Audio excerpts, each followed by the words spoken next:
Vad är religion? Religion är nära identisk med kultur.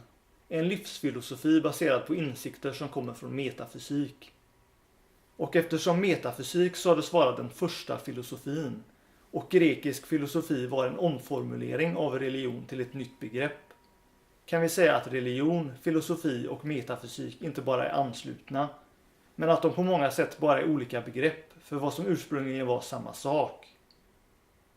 Jag säger ursprungligen, eftersom alla dessa begrepp och koncept har glidit ifrån varandra och avvikit från dess ursprung, och inte på ett bra sätt.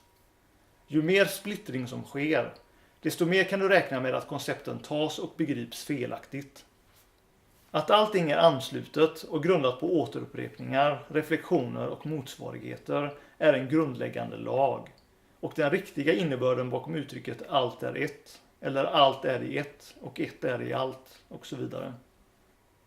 Ordet religion har sitt ursprung i det latinska ordet religio, vars ursprung har spekulerats vara återanslutning eller att återansluta, vilket antyder att återansluta till en särskild källa eller ursprung.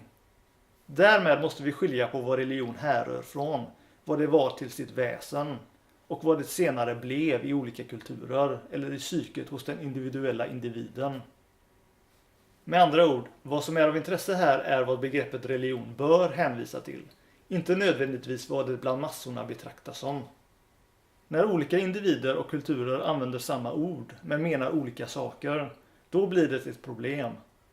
Därför är det ofta nödvändigt att antingen tydligt definiera ord och begrepp innan de diskuteras, eller uppfinna ett nytt ord eller begrepp som har mindre risk att feltolkas.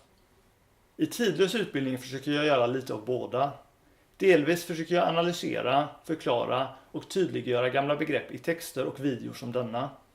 Dels uppfinner och omformulerar jag gamla begrepp till nya som en del av en ny undervisning. Jag skulle kunna säga att begreppet tidlös utbildning har samma innebörd som begreppet religion. Men då skulle du bara säga, aha, så tidlös utbildning är bara religion. Men nej, det är inte religion som du förstår det, eftersom du inte vet vad jag menar med religion. Du vet inte vad religion verkligen är, eller vad det var menat att vara. Nästan ingen vet det. Tidlös utbildning har även samma innebörd som filosofi, psykoanalys, vetenskap, politik och så vidare. Och normalt får inte människor allt detta i ett och samma paket, utvecklat på rätt sätt. Tidlös utbildning är universell religion, fri från allt nonsens. Jag skulle kunna göra det väldigt enkelt för mig själv här och bara säga, religion är inte vad du tror att det är. Riktig religion är detsamma som tidlös utbildning. Så vill du veta vad riktig religion är, gå och läs på om tidlös utbildning. Och jag tycker förstås att du borde göra det. Men jag vill prata lite mer om religion och förklara vissa saker, eftersom människor ofta vill ha argument och belägg för denna typ av påstående. Det sägs ofta att alla religioner i grunden är samma, med samma budskap och innehåller samma sanningar. Men det här är ett inkompetent sätt att uttrycka det på. En latsinnig återupprepning av något folk hört. Och som resultat är motargumenten ofta starkare. Det är mer exakt att säga att alla religioner härrör från samma källa. Att de från början var ämnade att vara samma. Att de borde vara samma. Men att de genom feltolkningar, mänsklig partiskhet och inkompetens med tiden avvikit både från sin ursprungliga form och från varandra. Så nej, dagens religioner är inte samma. Och på grund av det kan majoriteten av dem inte kallas riktiga religioner. De är tomma skal och ritualer som för länge sedan dött och förlorat sitt väsen. Och antika upplysta människor visste och accepterade att alla religioner förr eller senare måste dö. För att sedan uppdateras och ge utrymme åt en ny formulering av tidlös visdom som återanslöt till källan.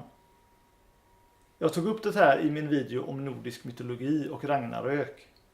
Att gudarna går under i Ragnarök är bland annat en metafor för att det gamla religiösa systemet kommer dö. Det är därför antiken hade så många olika religioner med liknande gudar och system. Samma sak med de monoteistiska religionerna. Kristendom och islam var båda omformuleringar av judendom. Kristendom försökte förtydliga att skrifterna inte skulle tas bokstavligt, genom att bland annat ta upp att bokstaven dödar men anden ger liv. Islam försökte förtydliga att alla religioner från början varit giltiga genom att säga att alla folk haft sin egen profet. Men även dessa två religioner dog väldigt tidigt. Till sitt riktiga väsen varade de kanske bara i 100 år, max. Så livslängden för en religion är väldigt kort.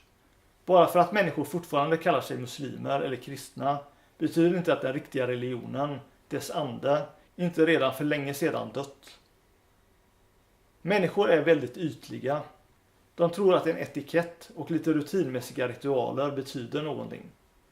Människor känner inte av sin egen substanslöshet och därför kan de försvara tomma ritualer och bokstavliga tolkningar, trots att skrifterna ofta var formulerade så att en bokstavlig tolkning blir absurd.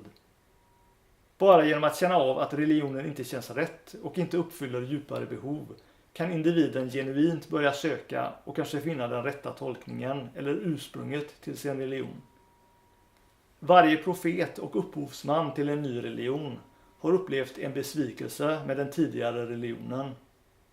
Riktiga andliga individer och religiösa är sökare, ifrågasättare. Men vad är denna källa som riktig religion härrör från? Källan består till sitt väsen av två saker. Det första är en självinsikt om att ens egen riktiga identitet är en inre observerande tomhet eller observatör. I öst är detta det ursprungliga målet med meditation och i kristen tradition kallas det mysticism. Mysticism är dock ett begrepp som, likt religion i allmänhet, har olika tolkningar. En del kristna tror att mystik är att få kontakt med Gud eller Jesus som en extern osynlig gestalt, eller en bokstavlig röst som pratar med dem och så vidare. Men detta är senare feltolkningar och vidskepligheter som oftare vidarebefordras av kvacksalvare. Det är väldigt lätt för kvacksalvare att utnyttja begreppet mysticism och därigenom påstå vad som helst. Så jag undviker begreppet mysticism, för jag gillar inte ordet och jag vet inte hur folk tolkar det. Men denna del av källan bakom religion hänvisar till den inre källan till dig själv.